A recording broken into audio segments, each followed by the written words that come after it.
कई बार ना लोग ऐसी भी दलीलें लेके आएंगे कि सहाबा ने मिलाद मनाया था, अबू बकर ने मिलाद मनाया, कि उमर ने मिलाद मनाया।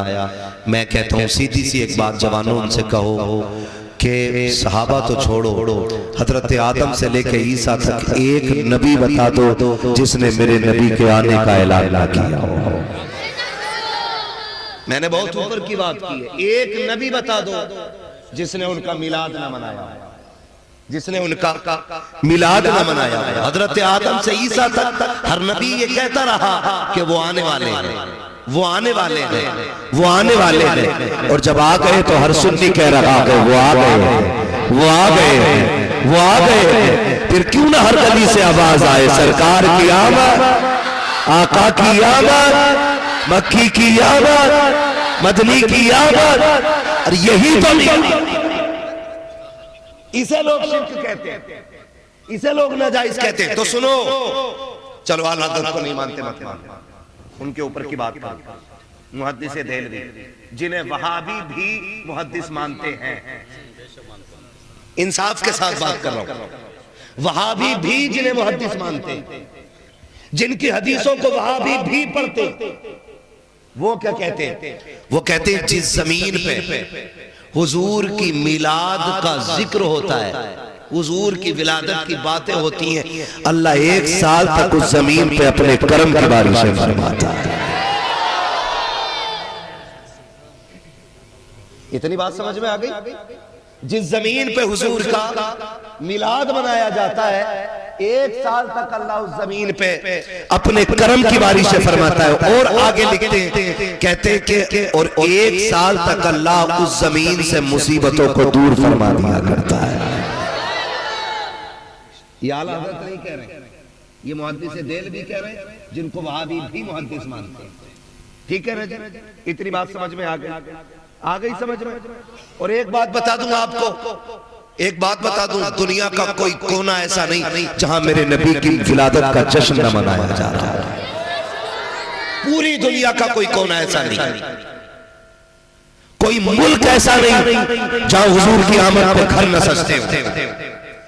आला हज़रत को कुछ मुल्क वाले जानते, हर मुल्क में आला हज़रत को नहीं जाना जाता, लेकिन जहां आला हज़रत को नहीं जाना जाता वहां भी मिलाद मनाया जाता है। उनसे पूछो आप मिलाद कैसे मनाते हो, तो वो कहते हैं ये मिलाद आज का तरीका नहीं है, हमने अपने बाप से सीखा है, उन्होंने अपने बाप से सीखा है, उन्होंने अपने बाप से सीखा है, उन्होंने अपने बाप से सीखा है। यहाँ तक बताया गया कि ये जो मिलाद मनाया जा रहा है, ये आला हज़रत के दौर से नहीं बल्कि मदीने वाले मोहम्मद के दौर से मनाया जा रहा है। सुभान अल्लाह, ये बहुत पहले से मिलाद मनाया जा रहा है। तो मुबारकबाद पेश करता हूं, आपने हुजूर का मिलाद सजाया। और एक मोटी सी बात, मोटी सी बात, एक बात बताओ, एक बात बताओ, हुजूर किसके? बोले हुजूर किसके? हमारे हैं ना। तो उनकी बात करने के लिए हमें दलील ढूंढनी पड़ेगी, कोई एविडेंस, कोई सबूत, कोई प्रूफ कि भाई उनकी बात करनी है, किस किताब में लिखा है। मुझे एक बात बताओ, हमारे खानदान में चौथी या पांचवी पीढ़ी में ऊपर कोई जमींदार पैदा हुआ होता है, या कोई राजा हुआ होता है, या कोई उनमें वली होता है, या कोई बड़ा काबिल बंदा होता है, तो हम अपनी नस्लों को किससे सुनाते? अबे सुन, हमारे तीसरे नंबर के जो बाप थे ना, अल्लाह ने उन्हें बड़ा इल्म दिया। बताते हैं कि नहीं बताते? उन्हें बताने के लिए कोई हवाले की जरूरत होती है, कोई कहता कि किस किताब में लिखा है। एक बात बताओ, जब हुजूर हमारे हैं तो उनकी बात करने के लिए अलग से दलील की जरूरत क्या है? उसके लिए भी कोई दलील की जरूरत है? हुजूर हमारे हैं तो अब हम उनकी बात सिर्फ जलसे में नहीं, सिर्फ महफिल में नहीं, हम तो तन्हाई में भी नबी नबी करेंगे, हम तो बिस्तर पे भी नबी नबी करेंगे, हम तो खेतों में नबी नबी करेंगे, हम मजदूरी करने जाएंगे तब भी नबी नबी करेंगे, हम किसानी करेंगे तब भी नबी नबी करेंगे, और डंके की चोट पे कहेंगे कि नादानी मौत भी हमसे छुड़ा सकती नहीं, कब्र में भी मुस्तफा के गीत गाते जाए। हाँ जी, अल्लाह सलामत रखे। तो ये नबी का जिक्र है, हुजूर का मिलाद है। खुदा करे हर साल और धूमधाम से मनाया जाए, मनाएंगे इंशाअल्लाह। और ये फिक्र मत करना कि भीड़ नहीं आई, हुजूर की बारगाह में भीड़ नहीं, दिल देखे जाते हैं, दिल देखे जाते हैं। आपको क्या लगता है हाजिरी खाली मेंबर वाले लोगों की लगेगी हुजूर की बारगाह में? नहीं, हुजूर की बारगाह में इस बच्चे की भी हाजिरी लग गई है, इन छोटे छोटे बच्चों की भी हाजिरी हुजूर की बारगाह में लग गई है। हुजूर से फरिश्ते कहते होंगे या रसूल अल्लाह, देखे ना छोटे छोटे बच्चे भी महफिल में आपको याद कर रहे हैं। हाँ, तो हुजूर को खबर जाती है। हुजूर को मेरे नबी ने फरमाया, साहब फरमाया, जो दिल से दुरूद पढ़ता है मैं अपने कानों से सुनता हूँ, और जो बेदिली से पढ़ता है उसका दुरूद फरिश्ते लेके आते हैं। तो हुजूर का नाम जब भी लो ना तो दिल से ले लो, ताकि डायरेक्ट बात हुजूर तक पहुंचे। करेंगे ना? और अगली बात करूंगा, बड़ी बात करने लगा हूं, अल्लाह करे ये बात हजम हो जाए। मिलाद, झंडे, एक बात और कही जाती है, ओ भाई इतने झंडे लगा रहे हो, इनकी क्या जरूरत है, इसकी जगह गरीबों में दुपट्टे बांट दो। इन झंडों की क्या जरूरत, 4 दिन बाद उड़ जाएंगे। मुझे एक बात बताओ, झंडे, अगर मैं झंडे पे बात करूं तो इलेक्शन आ रहा है, बड़ी बड़ी कमजोरी से बोल रहे हो। हाँ, तो मैं जो बोलूं जवाब भी दो, सुनने का मतलब ये है, इलेक्शन आ रहा है कि नहीं, है ना? बड़ा वाला इलेक्शन होता है, तो आपने देखा होगा साइकिल का झंडा लगा होता है किसी के दरवाजे पे, कौन सी पार्टी का माना जाता है वो, है ना? और हाथी का झंडा लगा होता है तो मायावती का, और अगर पंजे का ऐसे झंडा होता है तो कांग्रेस का, है ना? समझ रहे हैं ना इतनी बात? और अगर फूल का झंडा लगा होता है तो बीजेपी का ना। क्या मतलब, झंडे से पता लगा लेते हैं कि ये कौन सी पार्टी का बंदा है। साइकिल का लगाया तो समाजवादी के कहलाए, हाथी का लगाया तो मायावती के कहलाए, पंजे का लगाया तो कांग्रेस के कहलाए, फूल का लगाया तो बीजेपी वाले कहलाए। ईद मिलादुन नबी के झंडे लगाया करो, मोहम्मद वाले कहलाया करो। है कि नहीं भाई? ईद मिलादुन नबी का झंडा लगाओ तो हुजूर वाले कहे जाओ, तो फिर इस झंडे पे झगड़ा कर, नहीं नहीं नहीं, इसकी जगह दुपट्टे बांट देते। मैंने कहा हम बरेली वाले लोग हैं, तुझसे किसने कह दिया हम बेटियों पे दुपट्टे उतार के झंडे बनाते हैं, या जो झंडे लगाते हैं उनकी बेटियों पे दुपट्टे नहीं होते हैं। हम बरेलवी लोग हैं, हमारा हजरत वाले लोग हैं। जा गरीब बेटियों के नाम लिख के ले गया, खुदा की कसम खा के कहते हैं जब 12वीं का चांद निकलेगा हम गरीबों में दुपट्टे भी बांटेंगे, झंडे भी लगाएंगे, और ये कहेंगे खुदा की कसम ये झंडा भी मदीने वाले के सदके में है, और बेटियों का दुपट्टा भी मदीने वाले के सदके में। नारे रिसालत, नारे रिसालत, मसला के आला हजरत हजरत अल्लामा मुफ्ती अहमद रजा साहिब किबला, नारे तकबीर। यार जब हर पार्टी का एक झंडा हो सकता है तो मेरे हुजूर का झंडा नहीं होगा? होना चाहिए कि नहीं? क्यों नहीं होना चाहिए भाई? बिला वजह में शोर, झंडा नहीं लगा, झंडा हम लगाएंगे, हम झंडा लगाएंगे। और ये बिदअत नहीं है, ये शिरक नहीं है, ये जिब्रील अमीन की सुन्नत है, जिब्रील अमीन की सुन्नत है। और याद रखिएगा जो हुजूर की विलादत का जश्न मनाता है ना, जो उनकी विलादत का जश्न मनाता है, हुजूर उस पे खास तवज्जो फरमाया करते हैं।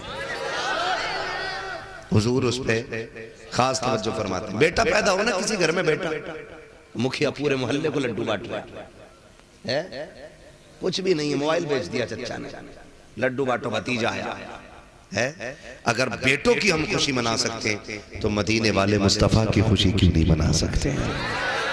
यही तो मसला है। फिर कहते नहीं नहीं नहीं, इस दिन तो इंतकाल हुआ था हुजूर का, 12 वफात। ये जो जुमले बोले जाते हैं ना, ये वहाबियों के दिया हुआ जुमला है। 12 वफात, वफात में मौत। वो ये अजबर कराना चाहते हैं कि 12 तारीख को हुजूर का विसाल हुआ है। मैंने कहा चलो मान लिया कि 12 तारीख को हुजूर का विसाल हुआ, मान लिया, लेकिन मिलाद हम फिर भी मनाएंगे। कहता क्यों? उस दिन तो गम का दिन है, सहाबा रो रो के निडाल थे।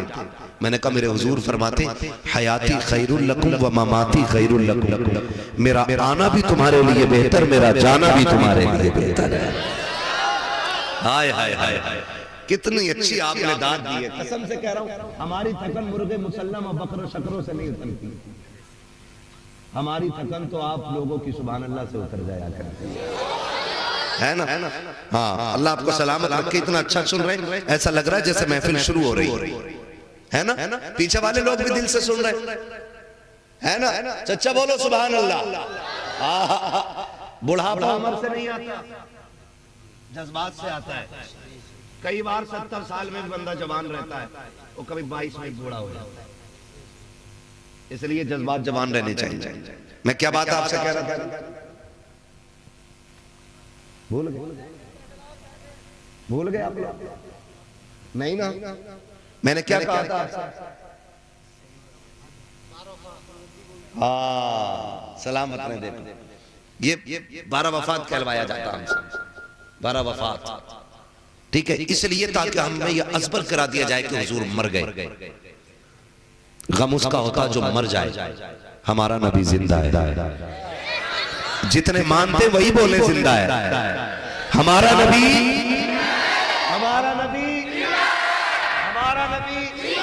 का जिंदा होते तो दिखते ना, तो मैंने दिखते हैं ना, तो कह रहा मैं तो 5 महीने से उनके रोजे पे ड्यूटी कर रहा हूं, मैंने आज तक नहीं देखे। मैंने कहा 40 काफिर खड़े थे हुजूर की चौखट पे हिजरत की रात, और सरकार उनके सामने से निकल के गए। जब 40 को दिखाई न दिए दरवाजे से गुजरते हुए, तो 4 को क्या नजर आएंगे?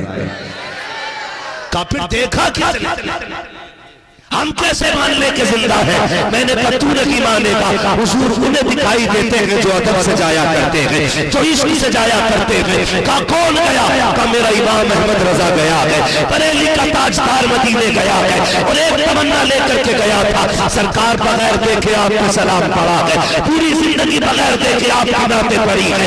आज अहमद रजा मदीने आ गया है, आज बगैर देखे नहीं पड़ेगा, बल्कि सरकार पहले जलवा दिखाई है, फिर अहमद रजा आपके सर को देखेगा तो फिर झूम के कहेगा मुस्तफा जाने रहमत, बेला को सलाम, शमे बज़्म हिदायत, बेला को सलाम। आपके माथे को देखेगा तब कहेगा जिसके माथे शफाअत का सेहरा रहा, उस जमीन सादत बेला को सलाम। सरकार जलवा दिखाइए, आपकी आंखों को पहले देखूंगा, फिर कहूंगा नीची आंखों की शर्म हया पर दुरूद, ऊंची नीली की रिफत बेला को सलाम। कहते गए रोते गए, लेकिन दीदार नहीं हुआ है।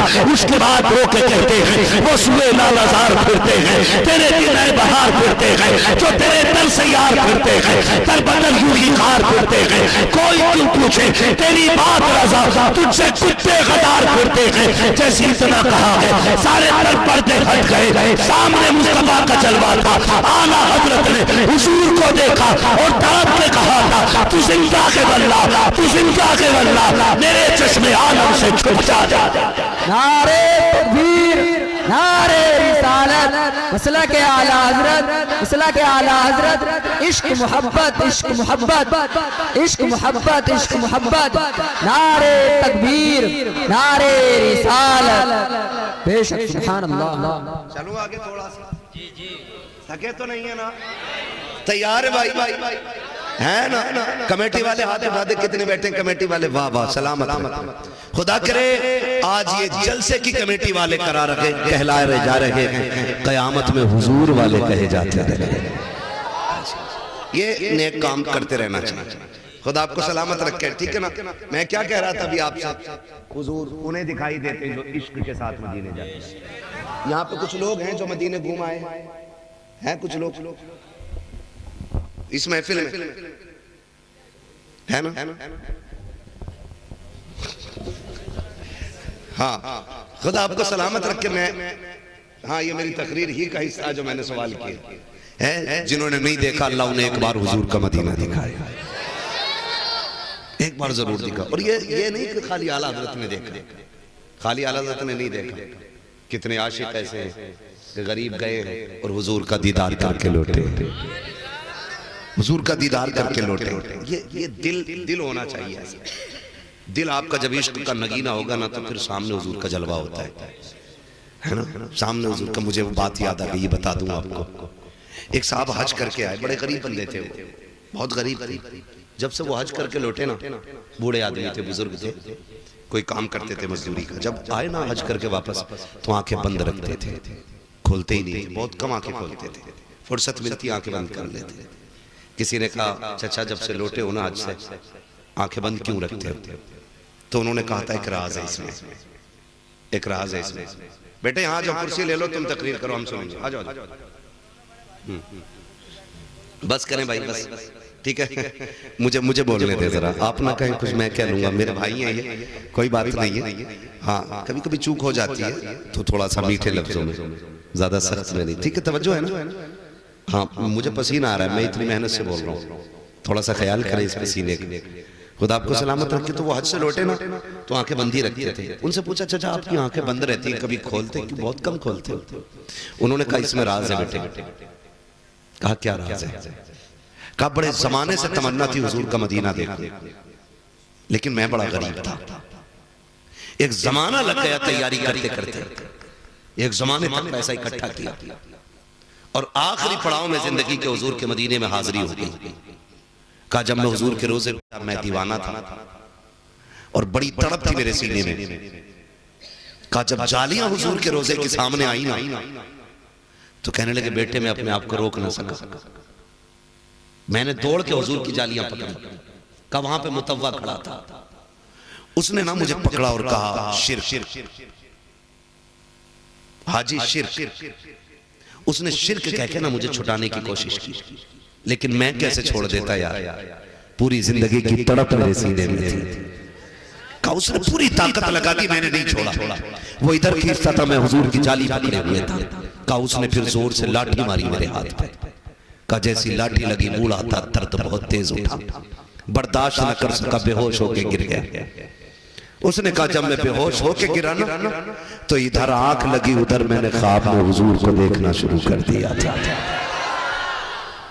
जब लाठी लगी और मैं बेहोश होके गिरा ना तो मैं क्या देखता हूं, हुजूर बैठे और मैं बैठा हूं। जिस हाथ में लाठी लगी है ना हुजूर ने मेरा हाथ पकड़ रखा है और हाथ फेर के कह रहे दर्द हो रहा है, दर्द हो रहा है। मैंने कहा या रसूल अल्लाह कितनी दुख उठा के यहां तक पहुंचा हूं, ये तो कुछ भी नहीं है। कहते फिर हुजूर सीने से लगा के कहते दुख न कर यार तक आने के लिए लाठियां खानी पड़ जाया करती है, महबूब तक आने के लिए तकलीफें उठानी पड़ जाती हैं। उसने कहा आज भी इसीलिए आंखें बंद करता हूं, काश फिर आंख बंद हो और फिर हुजूर ख्वाब में तशरीफ ले आया। तो ये ताल्लुकात दिल के होते हैं, दिल के होते हैं, जो हुजूर को जिंदा मानते हैं और ये अकीदा लेके जाते हैं, फिर हुजूर उन्हें ज़ियारत नसीब कराते हैं। हाँ और बात की जाती बोले हुजूर को इल्म गैब नहीं, हुजूर को क्या पता है, हुजूर को क्या पता है। सारी बात छोड़ यार, हुजूर को तो उस शय का भी पता है जो उनके मदीने में है। ये बात भी लोग कहते हैं कि मदीने शरीफ की नियत से नहीं जाना चाहिए, हुजूर के रोजे की हाजिरी की नियत लेके जाना ये शिर्क है, ये वहां भी लोग कहते हैं। और मेरा इमाम कहता काबे का नाम तक न लिया तैबा ही कहा।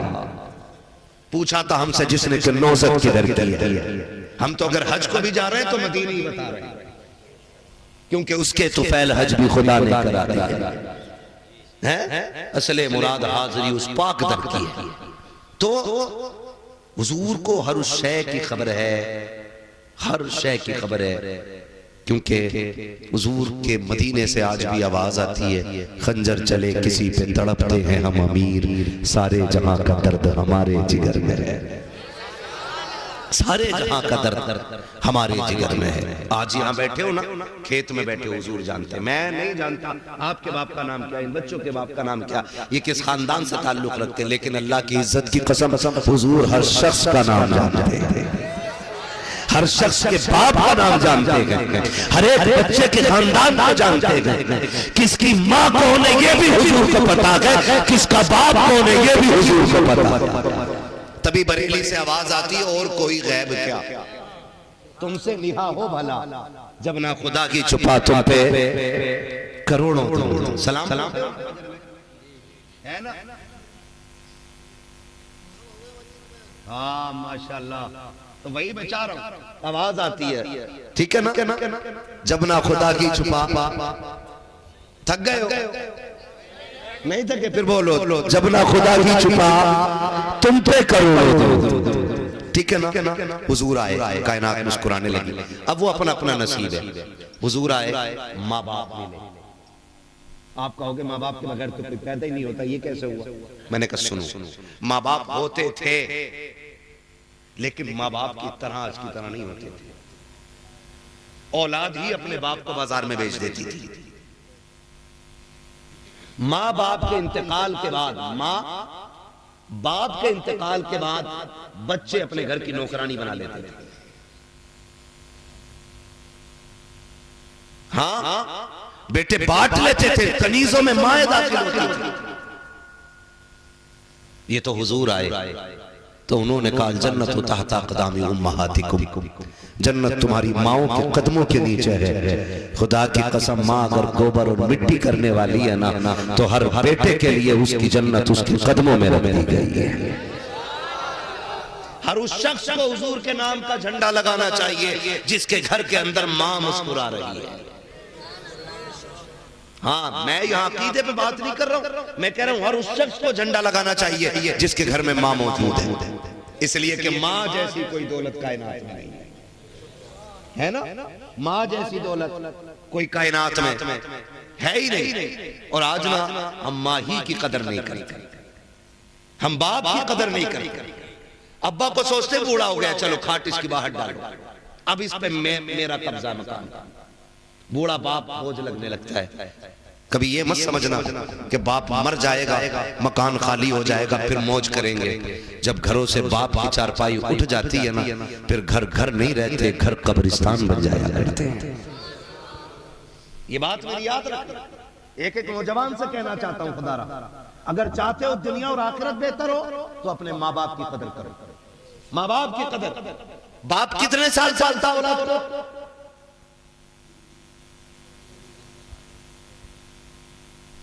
बोलो 25 साल कम से कम है ना? 20 साल बाप पालता है, और यही बाप इस औलाद के कंधे पे जब आता है ना, तो इससे 2.5 साल नहीं पलता है। 2.5 साल इससे नहीं पलता है। कह रहा नहीं जी, दवा बड़ी महंगी है, यहां से ले लो मेडिकल, डॉक्टर की फीस मुश्किल है, यहीं से ले लो। नौजवानों, अगर बाप मांग ले तो बदन की खाल उतार के दे देना, खाल उतार के दे देना। इसलिए कि अगर खाल उतार के उसके पैर का जूता बना दो, तब भी उसके एहसान का बदला पूरा नहीं हो सकता। और याद रखिए, 2 लोगों को अल्लाह सजा दुनिया में ही देता है। कितने लोगों? 2 लोगों को। 2 तरह के जुल्म करने वालों को सजा दुनिया में दे दी जाती है। नंबर 1, जुल्म करने वाले सजा दुनिया में ही पाए। कभी पड़ोसी पर सितम ना करना, कभी तंग ना करना पड़ोसी, वरना वो दिन आएगा कि खून के आंसू रोने पड़ेंगे। जितना सताओगे पड़ोसी को, उससे बुरे दिन तुम्हारी जिंदगी में आए। आज तो मजाल है, जिसके पास पावर है, जिसके 4 बेटे लट्टे चलाने वाले, वो तो फिर किसी से दबी नहीं रहे। वो कह रहा देख लूंगा, बोले अरे बुरा गुड्डू कट्टू पप्पू को, आज लट है ना, आज कुछ भी कर ले, लेकिन एक दिन वो भी आएगा कि जिस दिन तेरी हड्डियां साथ छोड़ेंगे, तेरी कमर का दर्द बढ़ जाएगा, तेरी जबान नहीं खुलेगी पूरी तरह, तब तेरे बेटे भी तेरे साथ खड़े नहीं होंगे। आज इन्हीं बेटे के जोर पे ना गरीब को जीने नहीं दे रहा। कह रहा निकलना बंद कर दूंगा यहां से, निकलना है कि हवा में मेरे आगे निकले। ये ताने होते हमारे, किसी पे सितम न करना। जानते हो, मुझे बात याद आई, एक बादशाह था, उसका महल था, महल, बादशाह का महल। तो महल के एक कोने में ना अंदर को दब के थोड़ा सा एक बूढ़ी का झोंपड़ा था, बूढ़ी औरत का छप्पर। बादशाह चाहता था कि ये छप्पर हट जाए और मेरे महल की दीवार सीधी हो जाए, ये बादशाह चाहता था। और औरत भी बूढ़ी थी और बड़ी पक्की थी। उसने कहा जान दे दूंगी लेकिन हवेली नहीं छोड़ूंगी। का बुढ़िया इस छप्पर में क्या, इससे बड़ी जमीन ले ले, हम बड़ा मकान बना देते हैं। उसने कहा नहीं, ये मेरे बुजुर्गों की यादगार है। आज आज कितने बेवकूफ है ना, जैसी अब्बा हमारे कह रहा मकान तोड़ो जल्दी से, नया बना, ये पेड़ काट दो, ये आंगन में अच्छा नहीं लग रहा। ओ बेवकूफ है वो लोग जो अपने बड़ों की यादें मिटा देते। तुम नहीं जानते हो, जब बाप कब्रिस्तान में होता है ना, तो इसी पेड़ के साए में बैठ के उसके दामन की हवा का एहसास हुआ करता है। जिन दीवारों को बड़ी तेजी से गिरा देते हो ना, यही दीवारें अपने बुजुर्गों की ताकत का एहसास दिलाती हैं।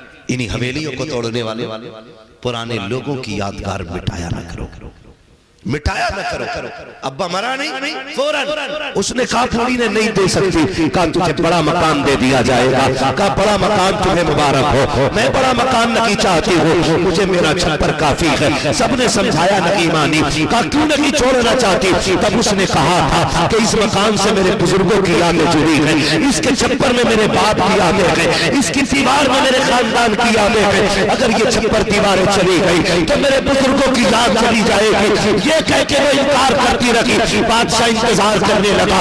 एक दिन जब वो औरत किसी काम से बाहर गई, बादशाह को मौका मिल गया। उसने जल्दी जल्दी भीड़ लगा करके उस हवेली को हटाया, छप्पर को हटा करके महल की दीवार सीधी कर दी। कुछ वक्त के बाद जब पूरी लौटी, उसने देखा उसका वहां पे मकान नहीं था। उसने पूछा क्या हुआ, का बादशाह में दीवार सीधी कर ली गई, तेरा छप्पर तोड़ दिया गया है। उसने एक चीख मारी, आसमान की तरफ देखा और लोग कहा जब मेरा मकान तोड़ा जा रहा था मैं तो नहीं थी, मगर तू कहां था, तू बता दे, क्या तू ये मकान नहीं देख रहा था? तेरे सामने मेरा मकान तोड़ा गया है। या अल्लाह फैसला फरमा दे। जैसे उसने इतना कहा है, अल्लाह ने बादशाह के पूरे महल को ऐसे की जमीन के अंदर धसा दिया, दफन कर दिया और दुनिया को बता दिया वो लोगों जुल्म न करना, इसलिए कि जालिमों को सिला दुनिया की में दिया जा। नंबर 1 जुल्म न करना, जालिम को दुनिया में सजा दी जाती है। नंबर 2 माँ बाप के नाफरमान, इनको भी सजा दुनिया में ही दी जाती है। माँ बाप के नाफरमान, माँ बाप को तकलीफ देने वाले, माँ बाप को दुख देने वाले, ये दुनिया ही में सता के मरेंगे। ऐसे नहीं हो सकता कि आपने बाप पे लट फेरा और अपने बेटे को आईपीएस बना के तुम समझते हो तुम मर्सिडीज में घूमोगे। वो दिन नहीं, वो दिन जब तक नहीं आएगा कि तुम्हारा बेटा तुम पे चप्पल बजाए, उससे पहले तुम्हें मौत नहीं आने वाली है।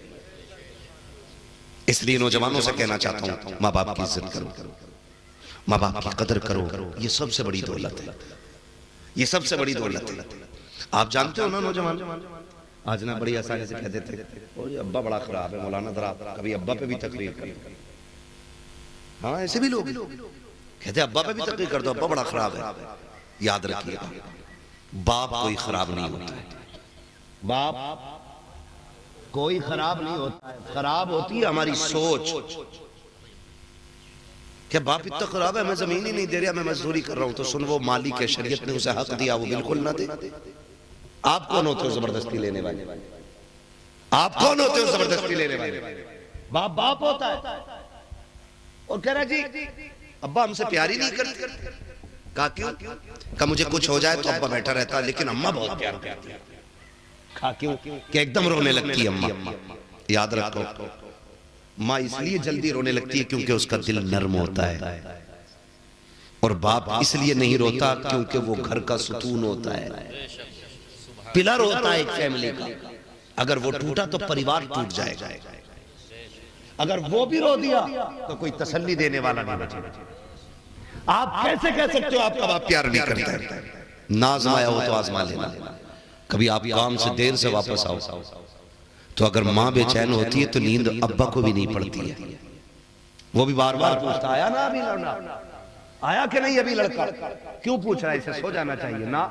खुदा की कसम बाप भी ना तुमसे माँ की तरह प्यार करता है। ये अलग बात है, वो तुम्हें रो के नहीं दिखाता कितना प्यार करता। जानते हो आप कितना प्यार करता? सिर्फ आंसू ही ये प्यार की जमानत नहीं होते, कुर्बानियां भी प्यार की जमानत होती है। कुर्बानियां जिनके लिए माँ बाप छोड़ देते हो ना, जिस दिन तेरी रीढ़ की हड्डी टूट गई ना, उसी दिन तलाक लेके निकल लेगी। हाँ, एक अमीरजादा एक्सीडेंट हुआ, कमर की हड्डी टूटी, उसके हाथों ने काम करना छोड़ दिया, बीवी ने कहा तलाक दे, तुझसे अपने कपड़े नहीं पहने जाते, अब तू मुझे क्या रखेगा। उसने रो के कहा था, कई साल बीत गए, जब भी आंख खुलती है ना तो मेरे बिस्तर पे मुझे मां नजर आया करती है, मुझे बाप नजर आया करता है। इनके लिए माँ बाप छोड़ दिया आपने। अब्बा से कह रहा होश में रहना, मेरी बीवी से कुछ मत कह दे। हाँ, उसकी कोई गलती नहीं है, गलती सारी तुम्हारी है। बाप 22 साल पढ़ाते और बीवी एक रात में पढ़ा के पेटेंट कर देती है। मैं ये नहीं कहता कि अपनी बीवी का हक मारो, मैं ये नहीं कहता बीवियों को सताओ, मैं ये नहीं कहता किसी की बेटी की आंख में आंसू लाओ, लेकिन मैं ये कहता हूं कि बीवी का भी हक अदा करो और साथ में माँ बाप का भी हक अदा किया करो। माँ बाप का भी, कभी देखो सर्दी की रातें आए तो देखो हाथ में लाठी लेकर के रोड पर तुम्हें बूढ़ा खड़ा मिलेगा, उससे पूछो क्यों खड़ा, कहेगा बेटा काम पे गया अभी तक नहीं आया। कितना प्यार करता है तुमसे। कुर्बानियां जानते हो इसकी कितनी है? कितने लोग स्कूल में पढ़े हुए हैं या पढ़ते हैं या पढ़ रहे हैं, बताएंगे हाथ उठा के? हैं माशाल्लाह, आप लोगों ने, इतने लोगों ने स्कूल में पढ़ाई की है बस, है? चलो कोई बात नहीं, हम नहीं पढ़े तो इंशाल्लाह अपने बच्चों को पढ़ाएंगे इंशाल्लाह, वादा करो इंशाल्लाह बच्चों को पढ़ाइए। और एक नारा याद रखो, आधी रोटी खाएंगे, ये नारा याद होना चाहिए, आधी रोटी खाएंगे,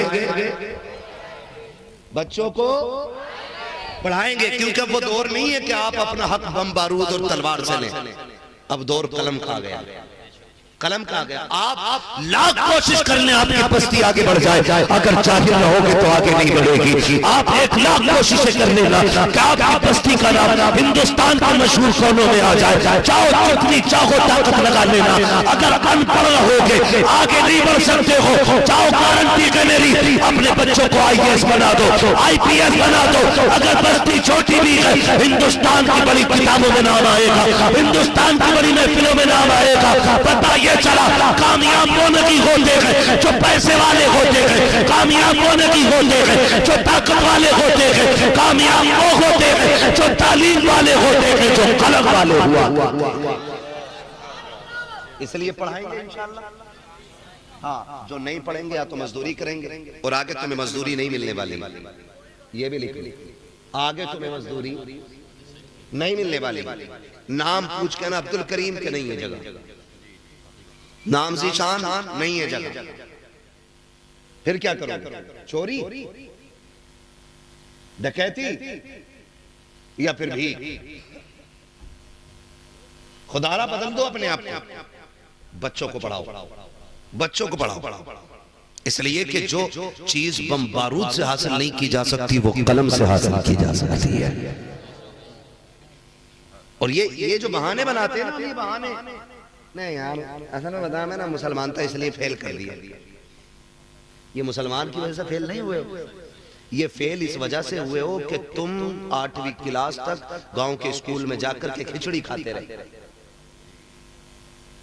10वें का एग्जाम आया, तुम्हारे बाप ने मास्टर से कर ली सेटिंग या तुमने, और पास कराने के उसे 2-4 हजार दे के नकल करके पास हो गए। तो जो हाई स्कूल में नकल करके पास होगा वो किसी लायक नहीं हो सकता है। हो सकता है? बोलो, नहीं हो सकता ना। मैं तो ये कहता हूं किसी मर्ज का इलाज बन जाओ। फिर मरीज धर्म नहीं देखते, जब पेट में दर्द होता है ना तो मरीज दवा ढूंढता है, धर्म नहीं। आप बनो तो किसी चीज का इलाज। हम तो बोझ बन के रह गए जमीन, हम एक बोझ से ज्यादा कुछ नहीं है जमीन, किसी मर्ज का इलाज नहीं है। मुझे एक बात बताओ, लॉकडाउन लगा तुम्हारे गांव में भी लगा है भाई? तुम्हारे गांव में लगा था क्या नहीं, ये पूछ रहा हूं। है बीड़ी का बंडल क्या रुपए का बिका? हाँ, और वो तंबाकू जो खाते हैं वो क्या बोलते हैं, खैनी, वैसे कितने की मिलती है? और उसके लिए भी कितनी जोखिम कर रहे थे।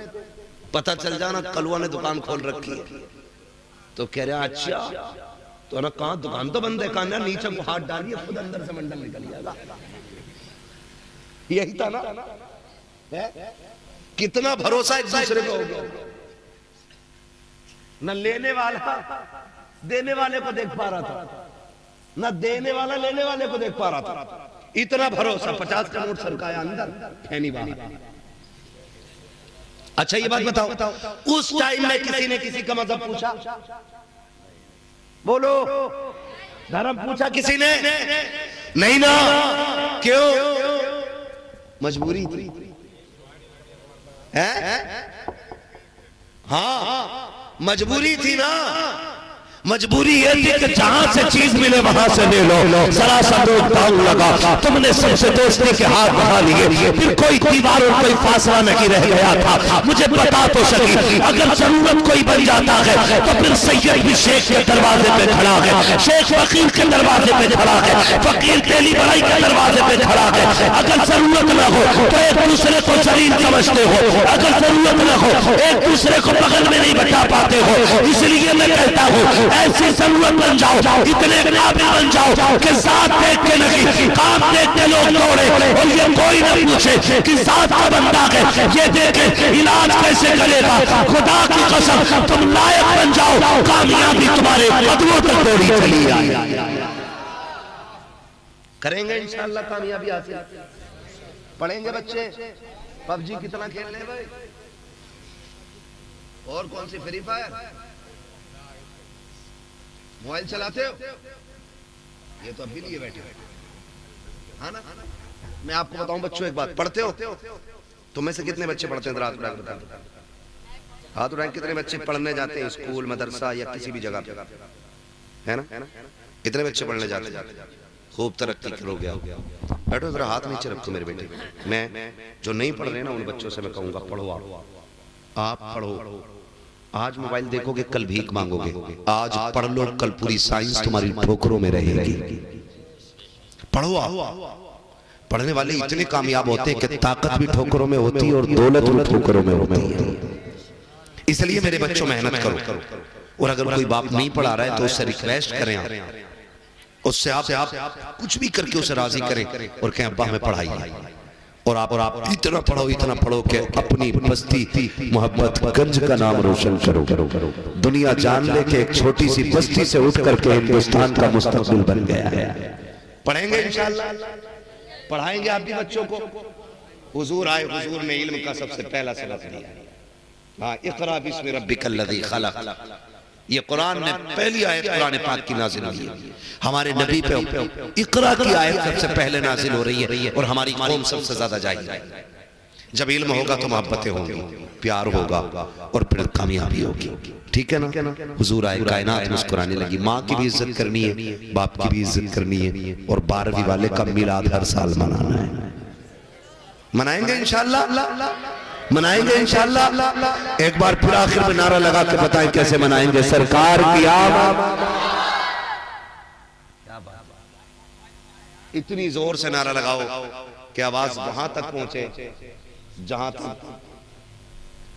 तक लोग सुन पाए। ठीक है ना? और जोर से बोलने, सरकार की आमद। बस यही जज्बा रहना चाहिए इंशाअल्लाह। रहेगा ना अगले साल तक। फरमाया गया वाम्मा बिनिअमति रब्बिका फहद्दिस। अपने रब की खूब अपने रब की नेमतों का खूब चर्चा करो। हुजूर रब की सबसे बड़ी नेमत इस जंगल में बैठा दिया है, तो खुदा की कसम सबको कहना पड़ेगा। ये बच्चे भी अगर बैठे ना तो इस उम्मीद पे बैठे हैं, सुना के आप हर आशिक के घर तशरीफ। वाह, क्या बात है, वाह, जिंदाबाद। तो अपना मानते हैं वही बोले जी, वाह। और अपने जैसा जो मानता है वो बिल्कुल ना बोले। जो अपना मानता है सिर्फ वही बोले, और जो अपने जैसा मानता है वो बिल्कुल ना बोले। क्योंकि नबी हमारे जैसे और हम नबी के जैसे। अब जब जिब्रील नबी के बराबर नहीं हो सकता तो उम्मती नबी के बराबर कैसे हो सकता है ना? तो इस बच्चे की भी उम्मीद यही है। सुना है आप हर आशिक के घर तशरीफ लाते हैं, मेरे घर में भी हो जाए चरागा। लग रहा है जवान नाते सुनते हैं हुजूर की। जब कहीं चच्चा लोग बैठे होते हैं ना, कहते जवान बहुत बिगड़ गया मौलाना, उस पर तकरीर नहीं कर रहे। नौजवान बहुत बिगड़ गया। मैं कह रहा हूँ जरा गिनती लगाओ कितने यहाँ जवान बैठे हैं, कितने बूढ़े बैठे हैं। अगर जवान ज्यादा है ना तो फिर कहना पड़ेगा जवान हुजूर से दूर नहीं हो रहा है, जवान हुजूर के करीब होता चला जा रहा है। हाँ जी, जवान हुजूर के करीब होते चले जा रहे हैं। और यही वजह है, यही वजह है एक कोने में जमीन के एक हिस्से पे आई लव मोहम्मद कहने पे पाबंदी लगी, पूरे हिंदुस्तान नहीं दुनिया का एक नौजवान आई लव मोहम्मद कह रहा है। हाँ जी, आपको कोई लकवा मार गया जो नहीं बोले? हाँ भाई जी ने नहीं बोलना, पीछे उठ के चले जाएं, इसलिए कि मुझे आगे वो चाहिए जो बोलना जानते हैं। और आप बताओ कीमत गूंगों की ज्यादा होती है कि बोलने वालों की? बोलो, है ना? किसकी ज्यादा होती है?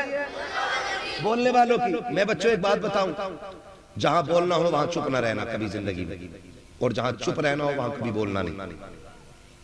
ये मैं आपको सबक पढ़ा रहा हूं, याद रखिएगा। बोलने की जगह चुप रहना आदमी को जलील कर देता है, और चुप रहने की जगह बोलना भी आदमी को जलील कर देता है।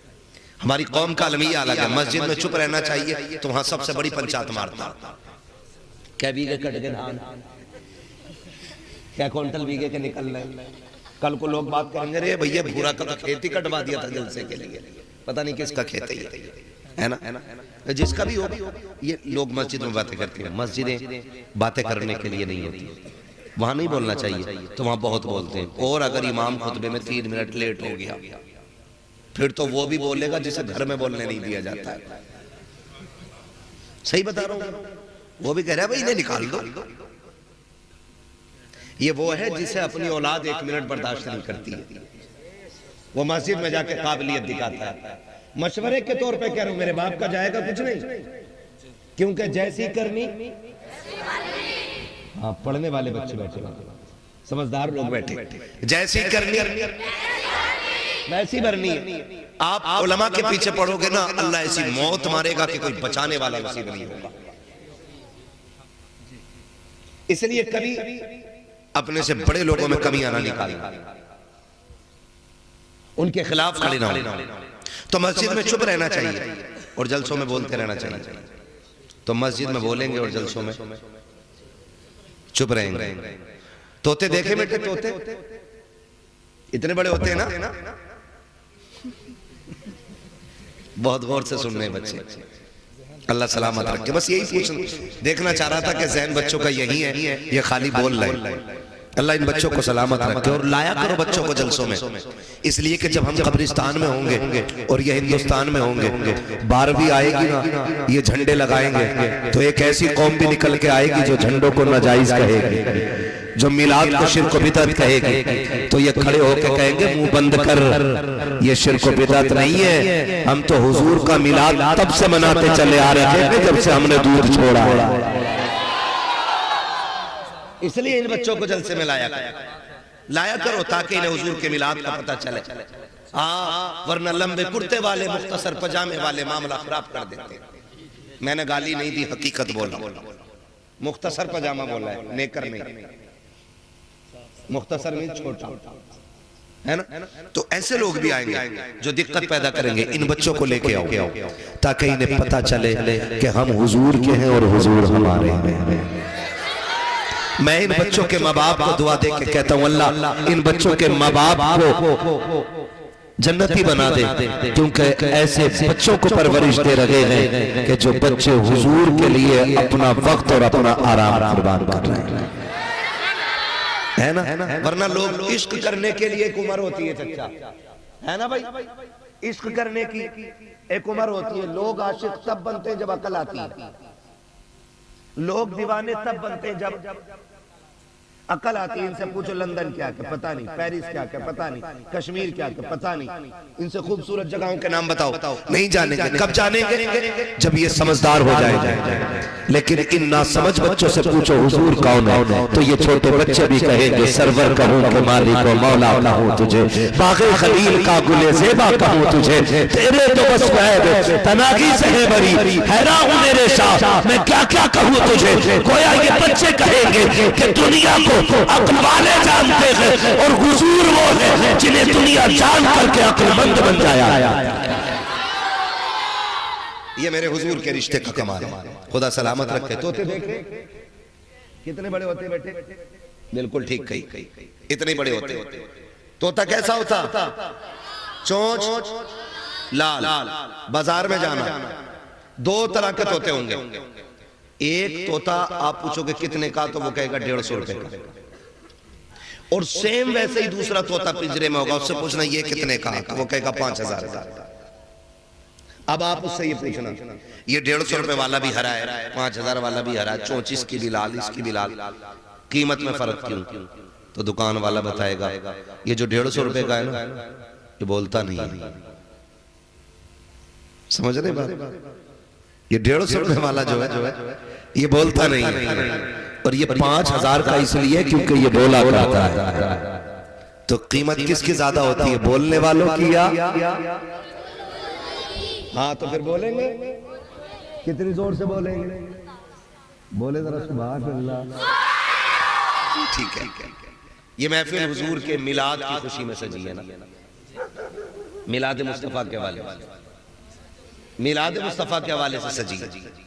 याद रखें, कई बार ना लोग ऐसी भी दलीलें लेके आएंगे कि सहाबा ने मिलाद मनाया था, अबू बकर ने मिलाद मनाया, कि उमर ने मिलाद मनाया। मैं कहता हूँ सीधी सी एक बात जवानों, उनसे कहो कि सहाबा तो छोड़ो, हजरत आदम से लेके ईसा तक एक नबी बता दो जिसने मेरे नबी के आने का ऐलान ना किया हो। मैंने बहुत ऊपर की बात की है, एक नबी बता दो जिसने उनका मिलाद ना मनाया, जिसने उनका मिलाद ना मनाया। हजरत आदम से ईसा तक हर नबी ये कहता रहा कि वो आने वाले हैं, वो आने वाले हैं, वो आने वाले हैं। और जब आ गए तो हर सुन्नी कह रहा कि वो आ गए, वो आ गए, वो आ गए। फिर क्यों ना हर गली से आवाज आए, सरकार की आमद, आका की आमद, मक्की की आमद, मदनी की आमद। और यही तो नहीं, इसे लोग शिर्क कहते हैं, इसे लोग नाजायज कहते हैं। तो सुनो, चलो आला हज़रत को नहीं मानते, मत मानो, उनके ऊपर की बात करो। मुहद्दिस देहलवी, जिन्हें वहाबी भी मुहद्दिस मानते हैं, इंसाफ के साथ बात कर रहा हूं, वहाबी भी जिन्हें मुहद्दिस मानते हैं, जिनकी हदीसों को वहाबी भी पढ़ते, वो क्या कहते हैं? वो कहते हैं जिस जमीन पे हुजूर की मिलाद का जिक्र होता है, हुजूर की विलादत की बातें होती हैं, अल्लाह 1 साल तक उस जमीन पे अपने करम की बारिशें फरमाता है। इतनी बात समझ में आ गई? जिस जमीन पे हुजूर का मिलाद मनाया जाता है, 1 साल तक अल्लाह उस जमीन पे अपने करम की बारिशें फरमाता है। और आगे लिखते हैं, कहते हैं कि और 1 साल तक अल्लाह उस जमीन से मुसीबतों को दूर फरमा दिया करता है। ये आला हज़रत नहीं कह रहे, ये मुहद्दिस देहलवी कह रहे हैं, जिनको वहाबी भी मुहद्दिस मानते हैं। ठीक है ना? इतनी बात समझ में आ गई, आ गई समझ में। और एक बात बता दूं आपको, एक बात बता दूं, दुनिया का कोई कोना ऐसा नहीं जहां मेरे नबी की विलादत का जश्न न मनाया जा रहा है। पूरी दुनिया का कोई कोना ऐसा नहीं, कोई मुल्क ऐसा नहीं जहां हुजूर की आमद पे घर न सजते हो। आला हज़रत को कुछ मुल्क वाले जानते, हर मुल्क में आला हज़रत को नहीं जाना जाता, लेकिन जहां आला हज़रत को नहीं जाना जाता वहां भी मिलाद मनाया जाता है। उनसे पूछो आप मिलाद कैसे मनाते हो, तो वो कहते हैं ये मिलाद आज का तरीका नहीं है, हमने अपने बाप से सीखा है, उन्होंने अपने बाप से सीखा है, उन्होंने अपने बाप से सीखा है, उन्होंने अपने बाप से सीखा है। यहाँ तक बताया गया कि ये जो मिलाद मनाया जा रहा है, ये आला हज़रत के दौर से नहीं बल्कि मदीने वाले मोहम्मद के दौर से मनाया जा रहा है। सुभान अल्लाह, ये बहुत पहले से मिलाद मनाया जा रहा है। तो मुबारकबाद पेश करता हूं, आपने हुजूर का मिलाद सजाया। और एक मोटी सी बात, मोटी सी बात, एक बात बताओ, एक बात बताओ, हुजूर किसके? बोले हुजूर किसके? हमारे हैं ना। तो उनकी बात करने के लिए हमें दलील ढूंढनी पड़ेगी,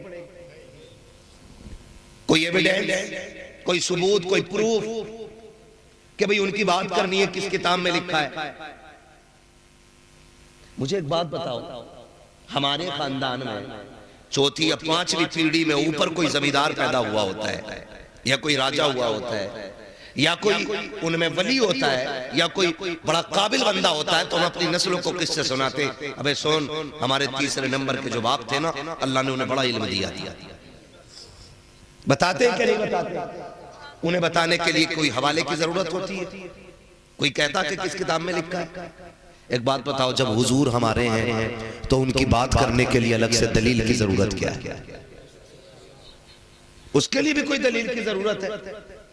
हुजूर हमारे हैं तो अब हम उनकी बात